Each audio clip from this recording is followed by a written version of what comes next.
The story of modern trade is often a story of unexpected consequences. When the Trump administration took office, it brought with it a fundamentally new approach to global commerce. The guiding principle was clear: America first. This philosophy reshaped decades of U.S. trade policy.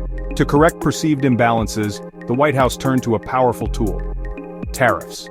These are essentially taxes placed on imported goods, designed to make foreign products more expensive and encourage American-made alternatives. It was a strategy of economic disruption aimed at forcing a renegotiation of global trade rules.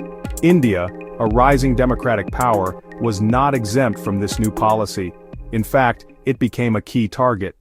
The immediate impact of U.S. tariffs and the GSP revocation was a noticeable disruption in the flow of commerce between the two nations.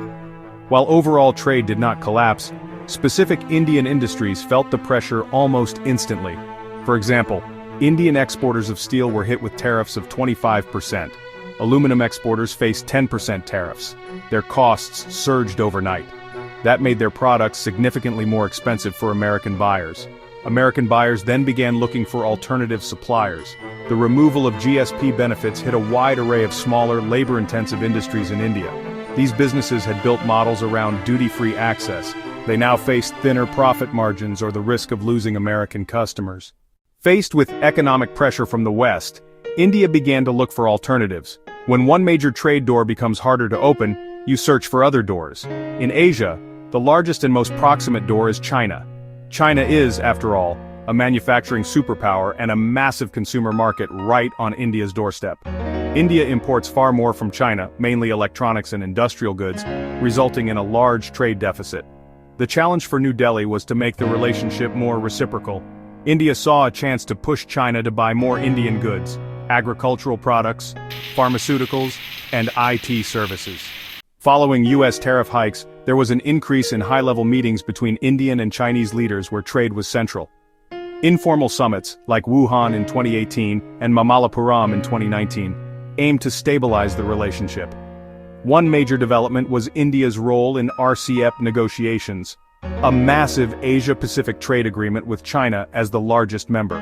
Ultimately, India pulled out in late 2019, citing concerns that cheap Chinese imports could harm domestic industries. Still, trade delegations and bilateral talks continued outside RCEP. The door to closer ties wasn't closed. Even without a large pact, bilateral trade grew and its composition began to evolve. China opened to non-basmati rice from India and approved more Indian pharmaceutical companies, small but meaningful steps toward trade. So did the Trump-era tariffs ultimately push India into China's arms? The answer is not a simple yes or no.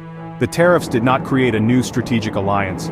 The fundamental sources of friction, the contested border, China's ties with Pakistan, competition across Asia, remain deep.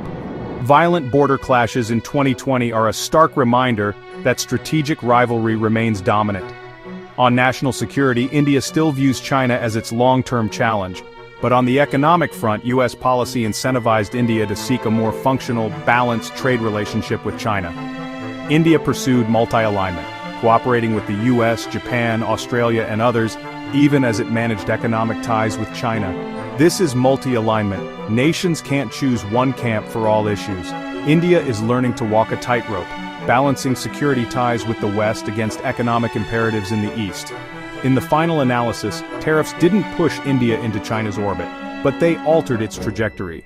They nudged India toward an independent, diversified foreign policy, hedging militarily while seeking economic gains, and creating the complicated new reality U.S. policy helped create.